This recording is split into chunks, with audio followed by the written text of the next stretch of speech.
Hello दोस्तों। तो हमारा चैप्टर चल रहा था कौन सा, आयनिक ठोस। हमारा चैप्टर आयनिक ठोस चल रहा था और उसके अंदर हमने आयनिक बंधन को अच्छी तरह से समझ लिया था। क्लियर? आयनिक बंधन को हमने अच्छी तरह से समझ लिया था और आज हम समझने वाले हैं आयनिक संरचना कि आयनिक ठोसों की आयनिक संरचना किस प्रकार की होती है। आयोनिक स्ट्रक्चर, आयोनिक स्ट्रक्चर किस प्रकार की होती है ये हम समझ लेते हैं। पहली बात बता दूं मैं, आयनिक संरचना, आयन किससे बनता है? एक तो प्लस होगा और दूसरा माइनस से ना। एक प्लस हो गया एक माइनस हो गया, दोनों के मध्य क्या होगा? अट्रैक्शन लगेगा। अट्रैक्शन के मध्य क्या होगा? आयन बनेगा। क्लियर? इतना क्लियर? कैसे बनेगा आयन?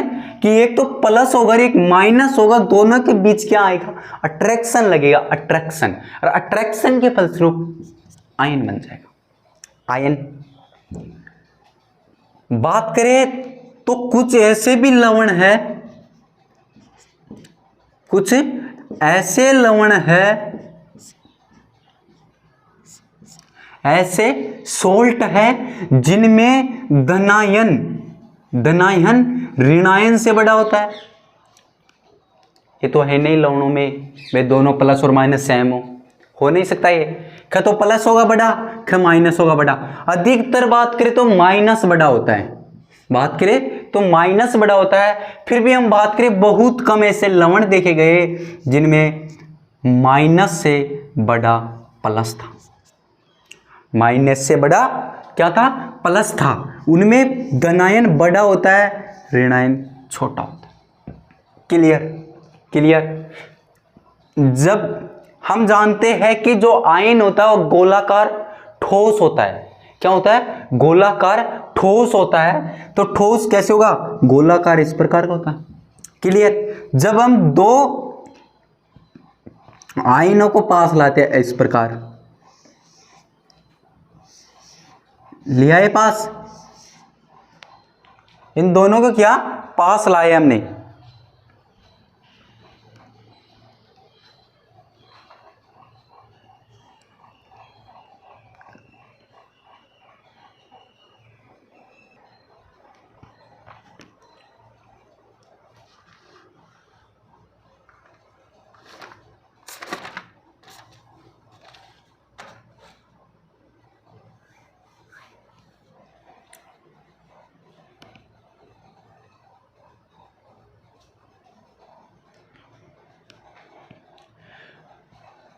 तो हम क्या देख रहे थे? जब दो आयनों को पास पास लाए तो उनके बीच में ये क्या जगह रहती है। इन जगह को क्या कहते हैं? इनके मध्य जो गैप होता है इनको क्या कहते हैं? इनको कहते हैं छिद्र। इनको क्या कहते हैं? छिद्र कहते हैं। क्लियर? फिर हम इनकी संरचना की अध्ययन करने के आधार पर इनको दो भागों में बांट सकते हैं। संरचना के आधार पर यदि हम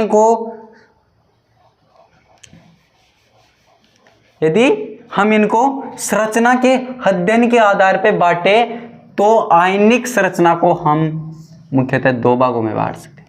क्लियर? दो भागों में इनको हम क्या कर सकते हैं? डिवीजन कर सकते हैं, इनको बांट सकते हैं। वो कौन से है दो भाग? हम देख लेते हैं वो दो भाग कौन से है। आयनिक जो ठोस है, हमारा चैप्टर चल रहा था आयनिक बंधन, हमने कंप्लीट कर लिया था। अगला टॉपिक आता आयनिक संरचना। आयनिक संरचना भी हमने देखी। अब इसको हम संरचना के आधार पर दो भागों में बांट सकते हैं। संरचना के अध्ययन के आधार पर इसको कितने भागों में?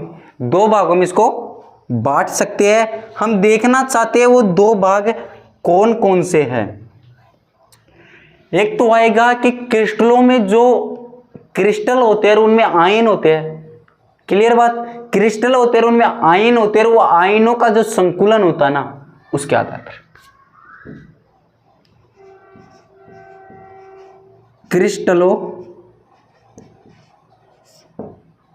क्रिस्टलों के क्या क्रिस्टल होते हैं, क्रिस्टल में क्या होते हैं, आयन होते हैं, और आयनों में क्या होता है, संकुलन होता है। तो क्रिस्टलों में आयनों का संकुलन, क्रिस्टलों में आयनों का संकुलन। अब हम देखेंगे संकुलन किस प्रकार होता है। और एक होता है कुछ सामान्य संरचनाएं। इसको देखें तो कुछ सामान्य संरचनाएं। क्लियर? इतना समझ में आया? समझने का कुछ नहीं, सिर्फ इतना ही मैंने बताया कि इस आयनिक संरचना को, आयोनिक स्ट्रक्चर को हम अध्ययन करना चाहते हैं। अध्ययन के आधार पर, संरचना के अध्ययन के आधार पर इनको हमने दो भागों में बांट दिया। एक तो क्रिस्टलों में जो क्या होता है, संकुलन होता है, उसके आधार पर, और एक कुछ सामान्य संरचनाओं के आधार पर, कि कुछ सामान्य संरचनाएं भी होती है, वो हम पढ़ेंगे टॉपिक वाइज। क्लियर इतना? फिर बात आती है कि क्रिस्टलों के आयनों का संकुलन। क्रिस्टलों में आयनों का संकुलन बात करें तो क्रिस्टलों में आयनों का संकुलन मैंने बताया कि एक तो कुछ ऐसे भी लवण है जिनमें, अधिकतर नहीं है, बहुत कम ऐसे लवण है, बहुत कम ऐसे लवण है जिनमें पॉजिटिव नेगेटिव से बड़ा होता है। बात करें तो धनायन ऋणायन से बड़ा है। क्या? धनायन ऋणायन से बड़ा है। वो कितने हैं? बहुत कम है, इतने अधिक नहीं है। अधिकतर बात करें तो लवण होते हैं उनमें नेगेटिव बड़ा होता है। जनरल बात करें तो नेगेटिव पॉजिटिव से क्या बड़ा होता है, नेगेटिव पॉजिटिव से बड़ा होता है। अधिकतर लवणों में यही देखा गया, पर कुछ ऐसे भी लवण मिले जिनमें क्या होता है कि पॉजिटिव ही नेगेटिव से बड़ा हो गया, पॉजिटिव ही नेगेटिव से बड़ा हो गया। जबकि अधिकतर ऐसे लवण है जिसमें नेगेटिव बड़ा है, पॉजिटिव छोटा है। हम बात करते हैं जब मैंने बताया जब हम कोई दो आयनों को पास पास लाते हैं। एक बात यह बताओ, आयनों का जो संकुलन होगा उससे क्या आशय है? उससे आशय यह जानना है हमारा संकुलन। हमने हेडिंग डाली क्रिस्टलों में आयनों का संकुलन से आशय यह जानना है कि जो पॉजिटिव और नेगेटिव है, क्या जो पॉजिटिव और नेगेटिव है, बात करें तो धनायन और ऋणायन। धनायन एक तो हो गया धनायन और दूसरा हो गया ऋणायन। क्लियर?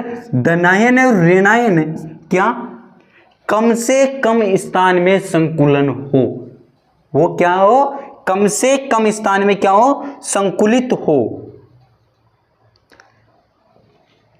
अब कम से कम स्थानों में संकुलित किस अवस्था में होते हैं? जब एक क्रिस्टल स्थायी होता है। स्थायी क्रिस्टल में क्या देखा गया? स्थायी क्रिस्टल में देखा गया कि यह बात देखी गई कि धनायन और ऋणायन क्या कम स्थान घेरे। किस प्रकार कम स्थान घेरे? किस प्रकार घेरे ये कम स्थान? धनायन और ऋणायन किस प्रकार कम स्थान घेरे? यही क्या है? संकुलन से आशय हमारा, यही क्या है? संकुलन से आशय है।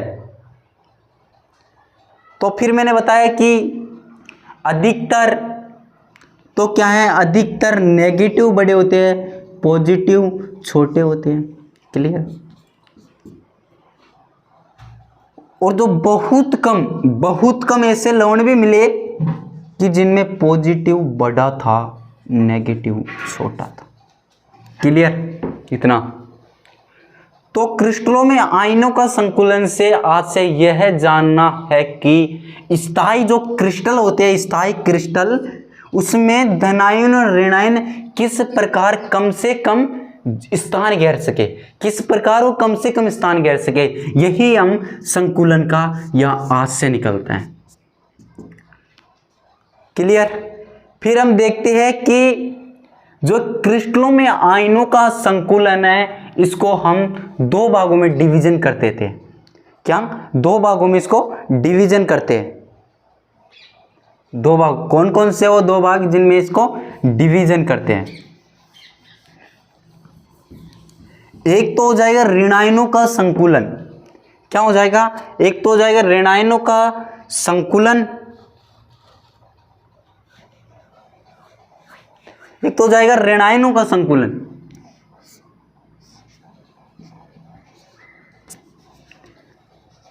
ऋणायनों का नेगेटिव होगा क्या? ऋणायनों का क्या? ऋणायनों का संकुलन। एक तो हो गया ऋणायनों का संकुलन। ठीक, अब हम देखना चाहते हैं ऋणायनों का संकुलन, इसको समझना चाहते हैं ऋणायनों के संकुलन को। टॉपिक वाइज चल रहे हैं, ठीक है। तो हम ये देखना चाहते हैं ऋणायनों का संकुलन किस प्रकार होता है। आयनिक जो क्रिस्टल होता है, यह देखिए आयनिक क्रिस्टल, आयनिक क्रिस्टल क्या होता है? ठोस गोलाकार होता है। ठोस क्या होता है? गोलाकार होता है। आयनिक जो क्रिस्टल होता है वो ठोस गोलाकार होता है। क्लियर कि जो आयनिक क्रिस्टल हो गया ठोस गोलाकार हो रहा है, होता है, ठोस गोलाकार होता है। इतना क्लियर?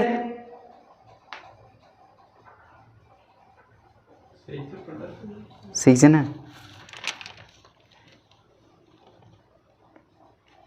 रुक जा रे यार, अब रुकेगा तो थोड़ा सा रुक जाओ यार, जुकाम लाग रही।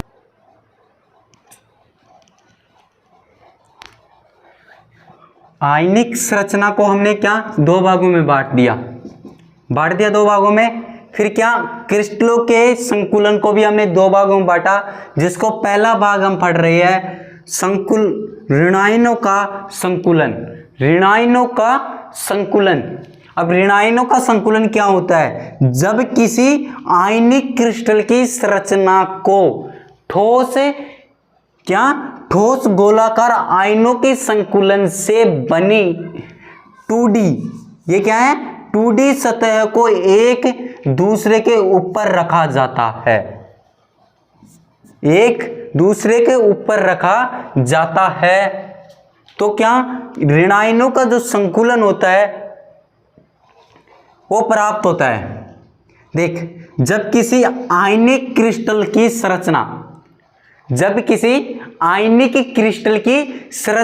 को ठोस गोलाकार क्रिस्टलीय आयनों के संकुलन से बनी क्या दो सतह होती है 2D। दो सतहों के ऊपर ठोस गोलाकार क्रिस्टल, आयनिक क्रिस्टल कैसा होता है? ठोस गोलाकार। और ठोस गोलाकार को क्या दो सतहों के ऊपर आयनों का संकुलन जो दो सतहों को क्या कर रहे हैं? हम एक दूसरे के ऊपर रख रहे हैं, तो ऋणायनों का संकुलन प्राप्त होता है। एक बार और देखिए, जब किसी आयनिक क्रिस्टल संरचना को कोई भी आयनिक क्रिस्टल संरचना है उसको ठोस गोलाकार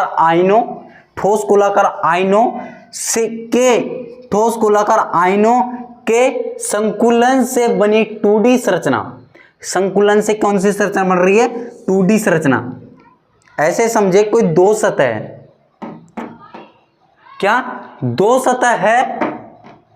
किनकी है? ऋणायनों की दो सतह है, तो उनको क्या एक दूसरे के ऊपर रख रहे हैं, तो हमें क्या 2D संरचना प्राप्त होती है। 2D संरचना प्राप्त होती है। क्लियर? और ये 2D संरचना होती है, ये 3D संरचना पर क्या निर्भर करती है। ये 2D संरचना होती है, ये 3D संरचना पर निर्भर कर रही है। जब आयनिक क्रिस्टल गोलों को हम की दो सतहों को एक दूसरे के ऊपर रखते हैं तो ऋण आयनों का संकुलन होता है। क्लियर। ऋण आयनों का संकुलन से क्या तात्पर्य है कि वो अधिक से किस प्रकार ऋण आयन अधिक से अधिक ऋण आयन कम से कम जगह में क्या इकट्ठे हो सके, तो वही क्या होता है ऋण आयनों का संकुलन। एक कंप्लीट। फिर क्या होता है ऋण आयनों का संकुलन को हम दो तरह से समझ लेते हैं, एक तो वर्गाकार, एक षटकोणीय। क्या, एक तो वर्गाकार होता है, वर्गाकार, और एक षटकोणीय। एक तो हो गया वर्गाकार हो गया और एक षटकोणीय हो गया। वर्गाकार और षटकोणीय। ऋण आयनों का संकुलन समझ में आया जब कोई भी दो क्रिस्टल होते हैं, क्रिस्टल, और क्रिस्टल कैसे होते हैं ठोस गोलाकार, और जब उन आयनों की संरचना को एक दूसरे के ऊपर रखते हैं तो ऋण आयनों में क्या होता है संकुलन होता है। क्लियर। फिर हम देखना चाह रहे हैं कि ऋण आयनों का जो संकुलन होता है उनको दो भाग में बांटते हैं, एक तो वर्गाकार संकुलन, एक षटकोणीय संकुलन। कौन सा? वर्गाकार संकुलन, वर्गाकार संकुलन, एक षटकोणीय संकुलन।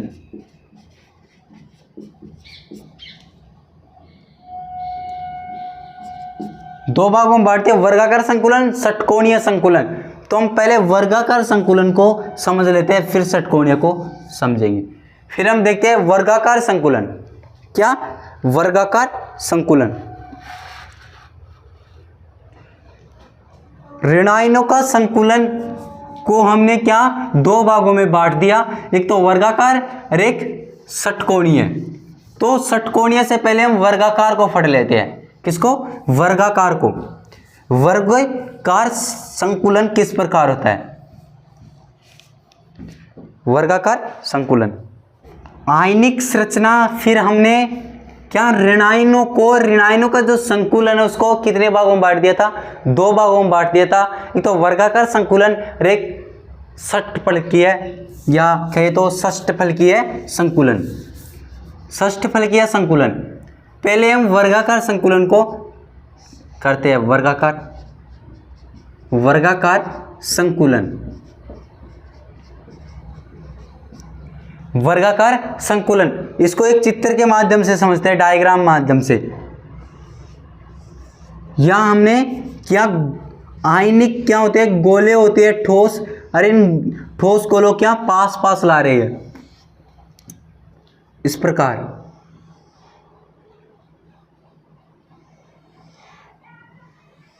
ठीक है, इस प्रकार ले रहे हैं इनको।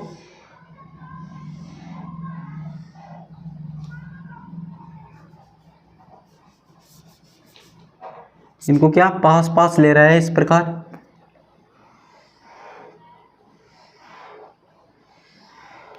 एक के नीचे एक रखा है। क्लियर? ठीक है, एक के नीचे एक रखा है। ठीक है, इतना क्लियर। इनको क्या डायग्राम के माध्यम से समझेंगे वर्गाकार संकुलन किस प्रकार होता है। बात करें तो दो जो ये निकटतम इस प्रकार देखिए, पंक्ति देखिए, ये दो पंक्ति देखिए, पहली और दूसरी। ये पहली मान लीजिए, अरे दूसरी पंक्ति मान लीजिए। ये दोनों पंक्ति क्या है? इसके केंद्र होते हैं बीच में। तो इनकी क्या है? ये दो पंक्ति है, दोनों पंक्ति में ये चार जो आयन है एक वृत्त का निर्माण कर रहे हैं। इस प्रकार कर रहे हैं ना? क्या वृत्त का निर्माण कर रहे हैं। ये वृत्त के अंदर क्या हो रहा है? संकुचित हो रहे हैं, वृत्त जैसी स्ट्रक्चर में हो रहे हैं ना। दो पंक्ति में ये दो पंक्ति में ये दो आयन है, और दो ये चार आयन हो गए। ये वृत्त की स्ट्रक्चर में क्या कर रहे हैं? इस प्रकार देखे तो इस प्रकार भी देख लीजिए, इधर भी। फिर बात करें तो इसके नीचे एक पंक्ति और आएगी तो वो देख लेंगे। तो इस प्रकार ये वृत्त में क्या संकुचित हो रहे हैं, और संकुचित ही क्या है? संकुलन। तो ये वृत्त की स्ट्रक्चर में क्या हो रहा है? संकुलित हो रही है। तो इस प्रकार ये वर्गाकार संकुलन। फिर इसको एक डायग्राम से और समझे।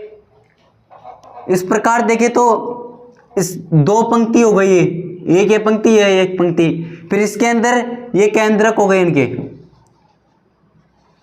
और ये क्या है, ये दो पंक्ति में जो ये चार जो क्या आयन है ये वर्ग के स्ट्रक्चर में क्या संकुलित हो रहे हैं। क्लियर, ये समझ में आया। फिर इसके बाद देखिए हम, इसके बाद देखें तो एक और डायग्राम बनाए तो इस प्रकार एक और डायग्राम बनाए तो क्या इनके मध्य छिद्र पाए जाते हैं।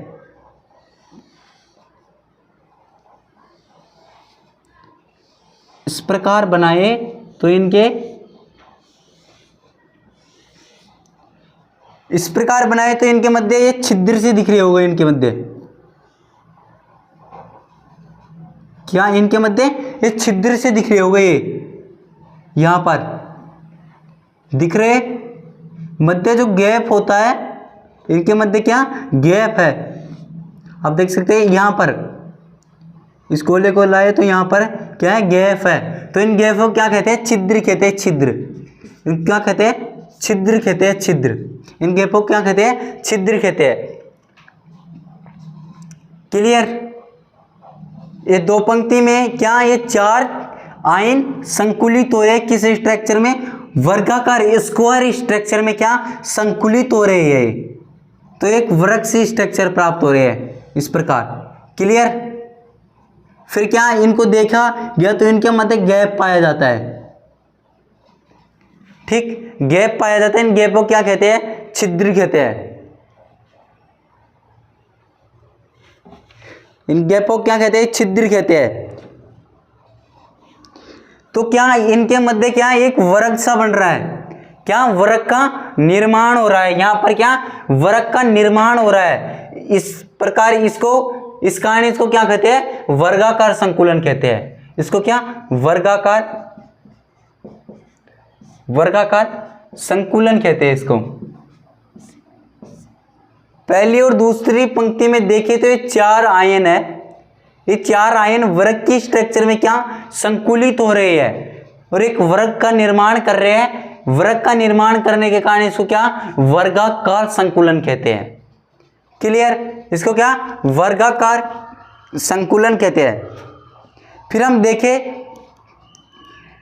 तो इनकी ये हो गई, या मानिए ये पहली सतह, ये दूसरी सतह, ये तीसरी सतह, नीचे से काउंट कर लेते हैं। ठीक, तो एक सतह के ऊपर दूसरी सतह, दूसरी के ऊपर तीसरी सतह है ना। एक सतह के ऊपर दूसरी सतह, दूसरी सतह के ऊपर तीसरी सतह और तीसरी के ऊपर चौथी आ जाएगी।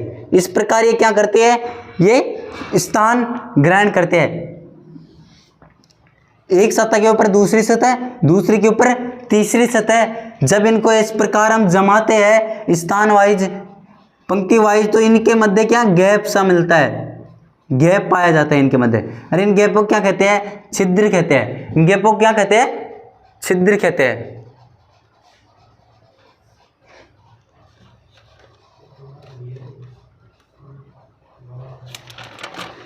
इतना क्लियर। फिर हम देखें तो ये, फिर हम देखें इनके ऊपर यदि हम पंक्ति दर पंक्ति एक एक और क्या आयन रखे इस प्रकार, ये हमने पंक्ति बनाई। इन गैपों को क्या हम, इन गैपों को भी हम कवर करना चाहते हैं, तो हमने पहला पंक्ति बनाई एक और दो, फिर इस प्रकार हमने फिर देखा तो इस प्रकार देखे गैप क्या, ये डॉट डॉट है ना, ये क्या कवर कर रही है। फिर बात करें तो यहां भी dot dot dot dot cover कर रही है। इस स्ट्रक्चर को हम ए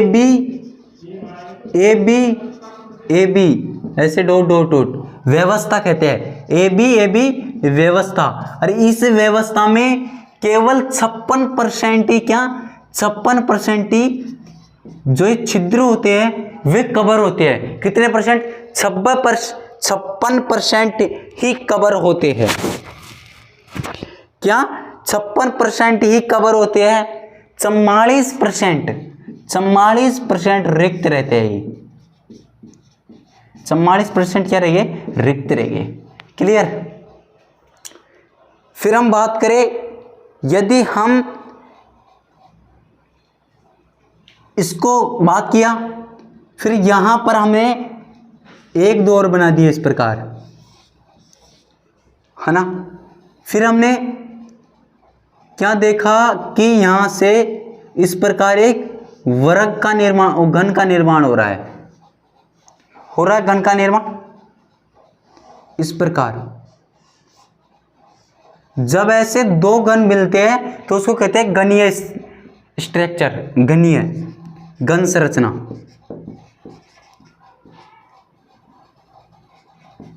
घन संरचना। अब इसको क्या बाहर बनाते हैं, घनीय संरचना। यहां देखिए, ये एक घन हो गया। घनीय स्ट्रक्चर में क्या, घनीय स्ट्रक्चर हो गई है इस प्रकार।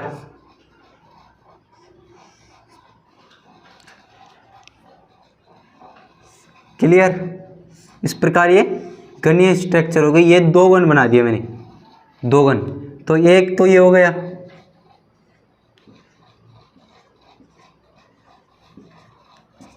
घनीय स्ट्रक्चर। घनीय स्ट्रक्चर में 68% भाग, कितना परसेंट, 68% भाग क्या कवर हो जाता है इसके अंदर। इसके अंदर 68% भाग कवर हो जाते हैं। जबकि जो ये वर्ग होता है, जब दो वर्ग मिल रहे हैं, जब घन का निर्माण हो रहा है, जब ये घन की संरचना होती है, तो इसमें 68% भाग क्या कवर हो जाते हैं, रिक्त पर।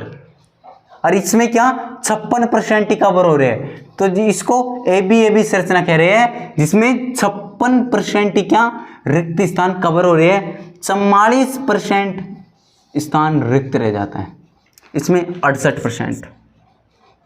क्लियर। इस प्रकार हमने वर्गाकार संकुलन देखा कि जब इस पहली और दूसरी पंक्ति में देखते हैं तो एक वृक्क की स्ट्रक्चर में आयन क्या होते हैं, संकुलित होते हैं, एक वृक्क का निर्माण करते हैं, इसलिए इसको वर्गाकार संकुलन कहते हैं। इस वर्गाकार संकुलन में 56% भाग क्या, यदि इनको कवर करें, इनके ऊपर भी एक एक पंक्ति डाले, तो 56% रिक्त भाग क्या कवर हो जाता है। उसमें से 44% भाग फिर भी रिक्त रह जाता है। तो इसमें 44% भाग रिक्त रह जाता है। जब वर्ग के स्ट्रक्चर में 56% भाग कवर हो रहा है, इसमें घन की स्ट्रक्चर देखे, इसमें क्या यहां पर घन बन रहा है, यहां दो वर्ग मिलकर क्या घन बना रहे हैं, और घन के स्ट्रक्चर में 68% भाग कवर हो जाता है, रिक्त थोड़ा कम बचता है। क्लियर। अब हम देखिए षटकोणीय संकुलन, ये समझ में आया। षटकोणीय संकुलन की ओर देखते हैं। फिर षटकोणीय संकुलन, षटकोणीय संकुलन। वर्गाकार संकुलन में क्या आयन क्या वर्ग की स्ट्रक्चर में संकुलित होते हैं, तो उनको क्या कहते हैं, वर्गाकार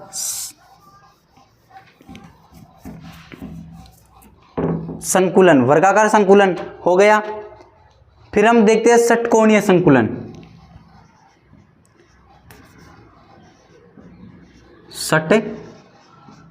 षटकोणीय संकुलन।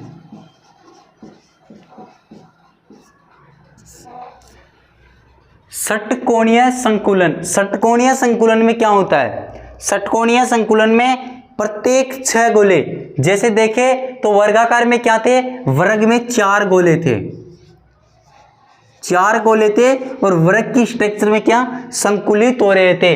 इसी प्रकार यहां से देखे तो षटकोणीय मतलब 6 गोले क्या, 6 गोले षटकोणीय स्ट्रक्चर में क्या संकुलित हो गए। 6 गोले क्या षटकोणीय स्ट्रक्चर में संकुलित हो गए, और प्रत्येक 6 गोले का क्या केंद्र एक ही होगा, और 6 गोले का केंद्र एक षटकोण का क्या निर्माण करेगा। षटकोणीय।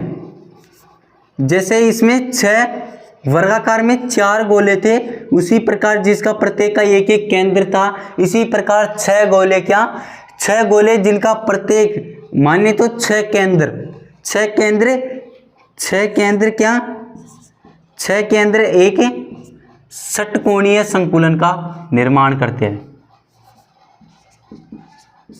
षटकोणीय 6 केंद्र हो गए, उसमें प्रत्येक गोले का एक केंद्र होगा, प्रत्येक गोले का अलग अलग केंद्र होगा इसके अंदर, तो 6 केंद्र मिलकर एक षटकोणीय स्ट्रक्चर का निर्माण करेंगे। षटकोणीय हो गया, तो इसलिए इसको क्या कहते हैं कि इसके अंदर जिस प्रकार वर्ग के अंदर 4 गोले जिनका प्रत्येक का केंद्र था, तो 4 केंद्र मिलकर वर्ग का निर्माण कर रहे थे, वर्गनुमा स्ट्रक्चर में क्या संकुलित हो रहे थे, तो इसलिए उसको वर्गाकार संकुलन कहते हैं। इसी प्रकार इसमें क्या 6 है गोले और 6 ही है केंद्र, तो 6 केंद्र मिलकर षटकोणीय स्ट्रक्चर का निर्माण कर रहे हैं, इसलिए इसको षटकोणीय संकुलन कहते हैं। क्या, षटकोणीय संकुलन कहते हैं। षटकोणीय संकुलन में क्या, घन की बात करें तो घन आया था भी, तो घन में क्या 68% भाग कवर कर लिया जाता है। इसी प्रकार षटकोणीय स्ट्रक्चर में देखें तो षटकोणीय स्ट्रक्चर में 64% भाग कवर कर लिया जाता है, इसलिए इसे घनत्व संरचना भी कहते हैं। घनत्व संरचना, इसको क्या कहते हैं, घनत्व संरचना। घनत्व संरचना या कहे तो घनत्म संरचना भी कह सकते हैं, या घनत्व संरचना या घनत्म संरचना भी कहते हैं। घनत्व हो गई या घनत्म संरचना, क्लियर। घनत्व या घनत्म संरचना इसको कहते हैं क्योंकि इसमें 64% भाग कवर कर लिया जाता है, बहुत कम भाग रिक्त रहता है इसके अंदर। फिर इसके बाद षटकोणीय संरचना में क्या, षटकोणीय संरचना के भी इसमें डिवीजन हो गए, HCP और CCP। इसके अंदर इसका 2 डिवीजन हो जाएगा, जो हम कल देखेंगे। आज के लिए इतना ही काफ़ी है।